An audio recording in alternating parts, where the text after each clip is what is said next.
Oui. Jenny m'a dit qu'elle a une question. C'est ça, non? Ça passe? Ça va à propos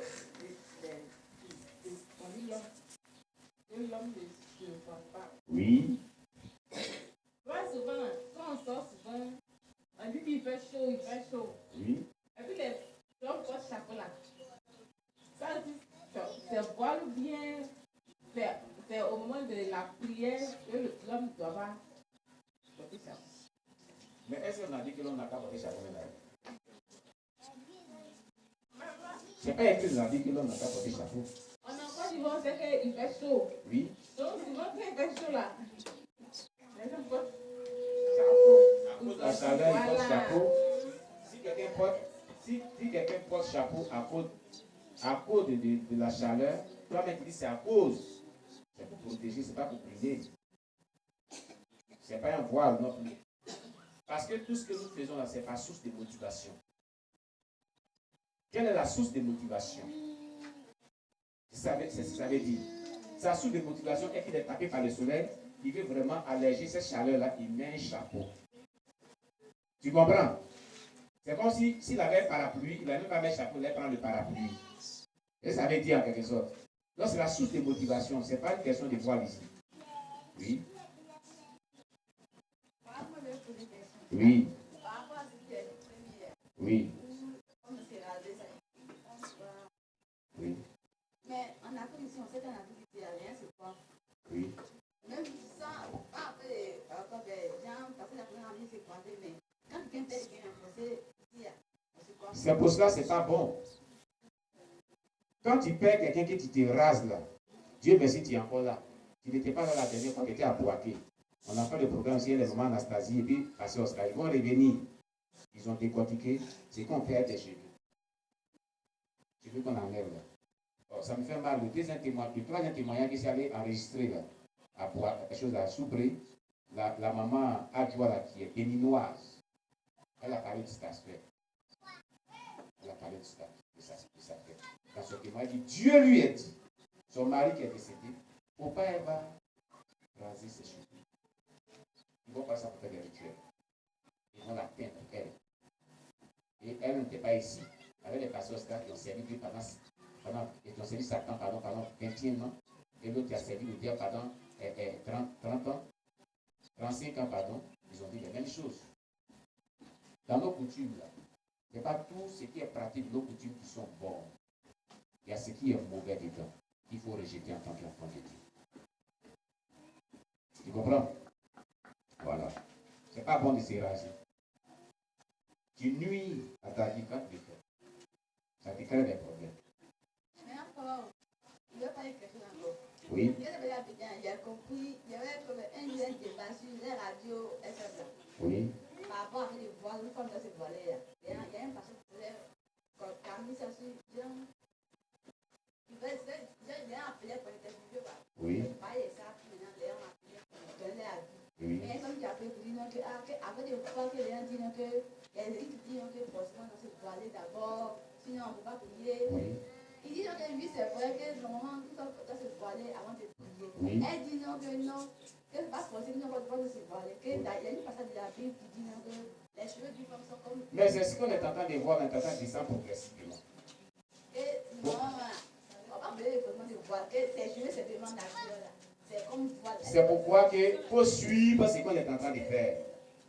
C'est pour ça qu'on n'a pas sauté, on est là aller verser par verset. Pour que tu comprends pourquoi on a dit cela. Parce que tous ceux qui disent que la femme ne doit pas se voiler s'appuient sur ce verset-là. Maintenant, on va savoir pourquoi ce verset-là a été dit. C'est pour ça qu'on n'a pas sauté. On l'apprend verset par verset pour savoir la définition, pour y arriver.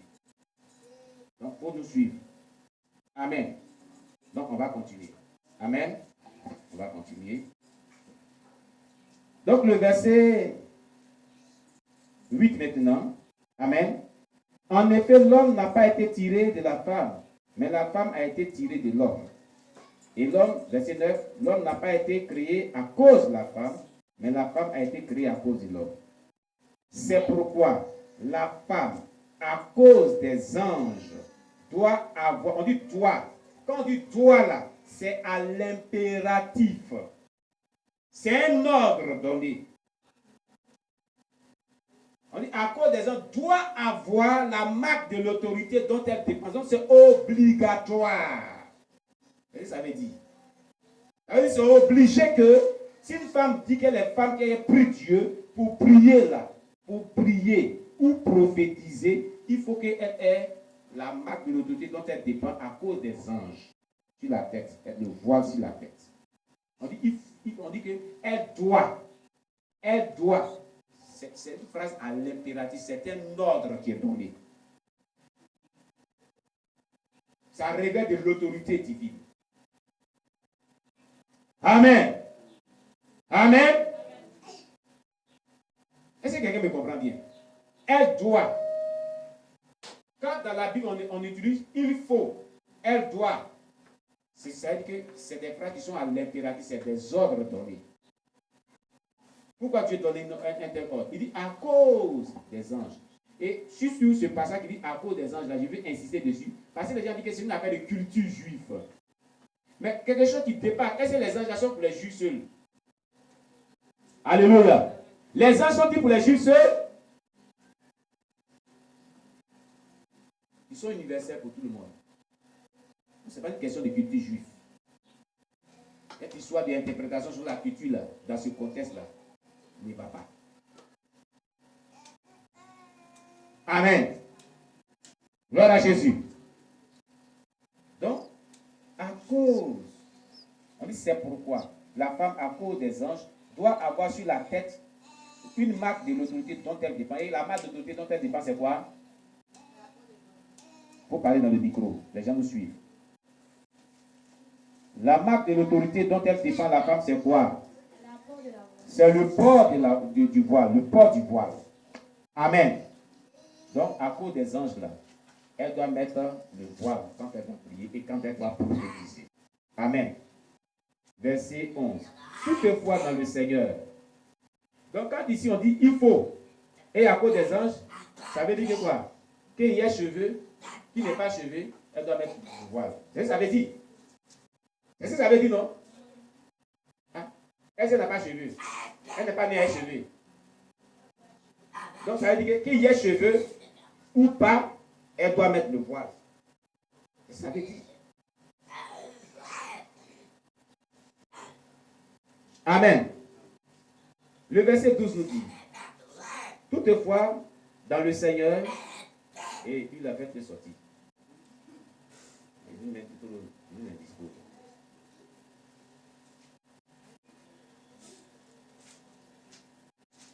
Toutefois, dans le Seigneur, la femme n'est point sans l'homme, ni l'homme sans la femme. Verset 12. Car de même que la femme a été tirée de l'homme, de même l'homme existe par la femme et tout vient de Dieu. Verset 13. Jugez-en vous-même. Est-il convenable qu'une femme prie Dieu sans être voilée? Voilà une question qu'on vous pose. Est-ce que c'est bon? On dit est-ce que c'est convenable? Est-ce que c'est bien qu'une femme prie Dieu sans être voilée? Pourquoi l'apôtre Paul, lui qui a parlé, lui qui a écrit ce texte-là, lui que Dieu a inspiré par cela, c'est parce que ce n'est pas bon. Ça veut dire que ce n'est pas bon que la femme prie ou prophétise non la tête voilée. Ce n'est pas ce qui est écrit. Ce n'est pas ce qui est écrit. Jugez en vous-même, est-il convenable qu'une femme prie ou prophétise sans être voilée? Alléluia. C'est ce que je l'avais dit. Amen, amen. Verset 14. La nature. Ici, on parle de quoi? Donc, on prend appui sur quoi? La création, dans son ensemble. Donc, ce qui va sur là, voilà, ce qui va sur là, c'est un message imagé, c'est un message symbolique. C'est ce qu'il y avait décortiqué la dernière fois là. L'interprétation de manière symbolique, des types de figures. C'est ça qu'on va parler maintenant. Là, quand on parle maintenant, exemple, c'est un exemple. On prend exemple sur Donc c'est comme parabole. C'est comme un symbole. Vous comprenez maintenant? La nature elle-même. Donc on prend ici une image qu'on donne pour véhiculer ce message. Voilà. Ça ne veut pas dire que c'est de la réalité. Amen. La nature elle-même ne vous enseigne-t-elle pas que c'est une honte pour l'homme de porter de longs cheveux, mais que c'est une gloire pour la femme d'en porter? Vous voyez, c'est à cause de la honte qu'on dit que c'est une gloire que la femme porte les longs cheveux. Et on dit pourquoi, on va dire maintenant pourquoi la femme doit porter les longs cheveux. Hein? C'est à cause de ce qu'elle doit porter les longs cheveux. Pourquoi? Parce que la chevelure lui a été donnée comme voile pour couvrir cette honte-là, mais pas pour prier. Vous comprenez? Pour couvrir cette honte et être rasé là. Mais ça, ce n'est pas pour la prière. C'est ce que vous devez comprendre. C'est pour couvrir cette honte-là. Mais pas pour vaquer la prière. Mais si c'est pour vaquer la prière, elle doit mettre sur la chevelure là un voile à cause des anges de Dieu. C'est pas ce qu'il dit en haut là-bas. Est-ce que la Bible est contradictoire? Si on accepte que non, on dit que non, que la femme là, sa chevelure est une voile, comme on le dit ici là, donc on n'a pas besoin de voiler. Paul ne va pas dire de l'autre côté que à cause des anges, Dieu doit porter un voile. Ça veut dire que la Bible est contradictoire? Non.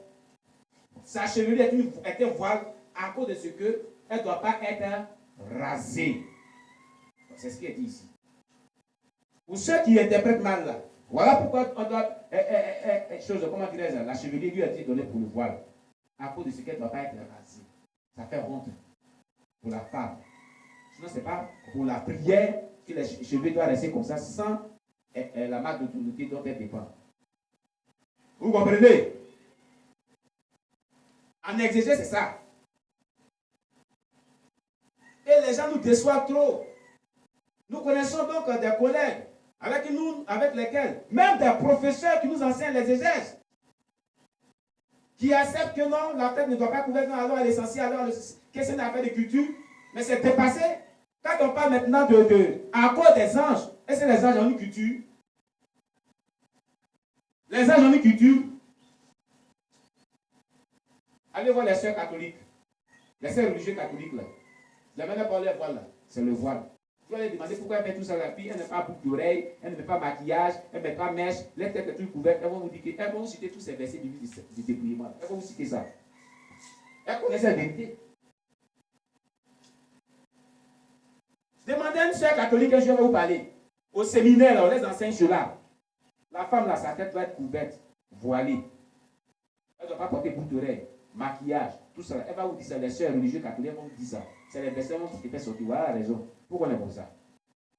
Et puis vous n'allez pas la voir porter robe qui arrive ici. C'est descendu jusqu'à la cheville. Avant de dire que dans 1 Timothée 2, verset 9, il dit que la femme doit être habillée décemment. Voilà les textes. Elles vont te faire sortir cela. Donc ici, la chevelure, ta question, voilà sa réponse. Les gens comprennent mal ce texte. On dit la nature. Nous enseigne peut-être pas qu'il est honteux. Alléluia. Pour un homme de porter de longs cheveux, que c'est une gloire pour une femme d'emporter parce que la chevelure lui a été donnée comme voile. Parce que si elle ne porte pas de longs cheveux, qu'elle est rasée, c'est une honte. C'est à cause de cela que la chevelure lui est donnée comme un voile, mais pas pour la prière. La chevelure qui lui est donnée comme voile là, c'est parce qu'elle ne doit pas être rasée, ça fait honte. Ça fait honte, elle ne doit pas être rasée, ça fait honte. Voilà pourquoi la chevelure a été donnée comme voile. J'insiste beaucoup dessus. Amen. Maintenant, pour vaquer la prière avec sa chevelure qui lui a été donnée, à cause des anges de Dieu, n'oubliez pas que ça a été dit. Ça a été dit dans le même texte. Dans la péricope, dans le paragraphe, ça a été dit. C'est du même sujet, on parle. Elle doit mettre le voile à cause des anges. Donc quand on parle à cause des anges, c'est-à-dire que c'est rien que la chevelure là maintenant porte le voile. Là, si vous dites que non, que Vous qui avez cette tendance à dire que non, que à cause de la chevelure, il y a un voile qu'on met plus voile, ça veut dire que ce que Paul a dit en haut à cause des autres, c'est faux. C'est comme la Bible est contradictoire. C'est pour ça qu'il a dit des personnes mal affermies, ignorants, tordent le sens des points difficiles à comprendre. Ce sont des versets problématiques. Et quand vous tordez le sens, vous créez de la ruine, vous créez des problèmes. Amen. Amen. C'est tellement clair. C'est tellement clair. Ou bien ce qu'il dit, c'est faux. Les textes sont là. Gloire à Jésus-Christ. Alors le verset 15 à 16 nous dit, mais que c'est une gloire pour la femme d'emporter, parce que, bon, on a vu le verset 15, verset 16, si quelqu'un se plaît à contester, nous n'avons pas cette habitude. Les apôtres n'ont pas l'habitude de contester. Non plus que les églises de Dieu. Quand l'église est véritablement de Dieu, elle ne va pas contester le port du voile. Ce qui est dit dans ce texte-là. Et vous lui avez demandé de quoi parle le texte. On parle ici du port du voile. Le texte là parle du port du voile. L'idée générale, c'est d'égal de ce texte là, c'est le port du voile. C'est si ça, il y a discussion ici. C'est si ça, il y a éclaircissement ici. Celui qui conteste, si l'église conteste le port du voile, comme le dit ici le texte, c'est qu'elle n'est pas de Dieu. Les églises de Dieu n'ont pas l'habitude de contester cela. Les églises sont de Dieu, elles n'ont pas l'habitude de contester cela. Donc, c'est-à-dire que ce n'est pas l'histoire des Israéliens seulement. C'est pas. Non, vraiment, c'est pas possible. Les gens, c'est-à-dire, c'est pas. Quand j'ai dit que c'est une histoire de culture juive, c'est-à-dire que ça appartient aux Israéliens seulement. C'est que vous ne faites pas partie de l'église, du corps de Christ. Écoutez, pardonnez. C'est-à-dire que réexaminez un peu, ayez des approches inductives. Quand vous étudiez la Bible, que d'avoir des approches déductives. Parce que vous avez déjà une idée déduite dans votre tête et puis vous approchez un texte biblique là. Vous allez lire le texte ou comprendre le texte selon ce que vous avez déduit en vous-même. Quand on fait l'exégèse, on nous enseigne, nous tous, qu'on approche un texte avec une approche inductive et non pas déductive. Même si vos parents spirituels vous ont dit que non, la chevelure était... Mais examinez au père fait le verset. Pour voir. Gardez ce qu'ils ont dit, et puis vous-même, examinez pour voir si ce qu'on vous dit est exact. Comme le disaient les chrétiens, comme je le disais tantôt, la dernière fois pour les chrétiens libérés. Amen, amen. Que Dieu nous bénisse. Alors, pour aujourd'hui, on va s'arrêter là sur les versets problématiques. Et je reviens sur le livre de 1 Pierre. Voilà, c'est 1 Pierre ou 2 Pierre. On a lu au départ. Avant de terminer, c'était combien? 2 Pierre chapitre 3, verset 16. N'est-ce pas, nous dit? C'est ce qu'il fait dans toutes les lettres où il parle de ces choses dans lesquelles il y a des points difficiles à comprendre, dont les personnes ignorantes, c'est-à-dire ils ne savent rien, un ignorant, et mal affermis, c'est-à-dire qu'ils ne sont pas affermis bien dans la foi chrétienne, tordent le sens, comme celui des autres écritures. En fait, ils tordent aussi toutes les autres écritures de sens pour leur propre ruine. Ce n'est pas pour la ruine des autres qui les écoutent, hein, mais eux-mêmes leur propre ruine. Donc, si tu veux te détruire, toi qui m'écoutes, si tu veux te détruire, quand tu les comprends mal, là, tu te détruis, c'est vrai que tu ne vas pas avoir le salut. C'est pour ça que je ne suis pas étonné que quand les soeurs là, ou même les frères expérimentent des choses, disent que ça là, ça amène en enfer là. Ça amène en enfer là. C'est pas faux. Voici, c'est biblique. Parce qu'il parle de ces choses. Si tu veux te détruire, c'est là que tu vas trouver le sens. C'est des points difficiles. Franchement difficiles. Si Pierre a reconnu que c'est difficile à comprendre. Dieu nous bénisse. La Bible dit pour terminer, prenez Malachie. Pour ceux qui ne comprennent pas, qui sont mal affermis, qui sont ignorants, comme par le texte de 2 Pierre chapitre 3 verset 16.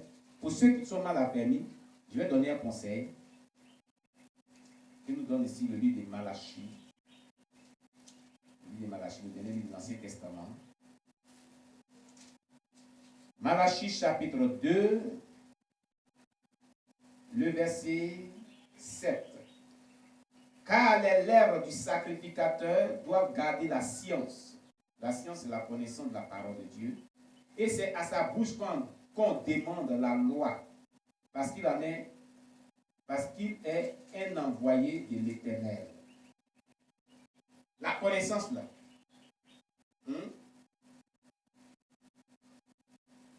La connaissance de la parole de Dieu. C'est de la bouche des sacrificateurs. Ceux qui sont habilités en la matière. Ceux que Dieu a choisis. Dieu les a donné une onction spéciale pour interpréter, pour éclairer, pour donner le sens réel. C'est dans les bouches qu'on demande. Si tu es mal affermi, si tu es ignorant, cherche à t'affermir, cherche à connaître et comprendre auprès de ceux qui maîtrisent ce domaine. Que de s'afficher avec cette ignorance-là, avec ce non-affermissement-là, et cette interprétation erronée que tu as, permettez-moi de m'expliquer comme cela, des textes bibliques problématiques de l'apôtre Paul, et prendre des positions et dire des choses. Je te conseille de ne pas agir de la sorte, c'est pour ta propre ruine. Dieu nous bénisse. Dieu nous bénisse. Amen. Voilà. Bien-aimés, notre étude dit à sa fin ce matin. Amen. Quelles sont les questions d'incompréhension? On a pris des questions avant. Mais quelqu'un a une question encore d'incompréhension. Quelqu'un a une question d'incompréhension? Est-ce que quelqu'un a encore une question d'incompréhension?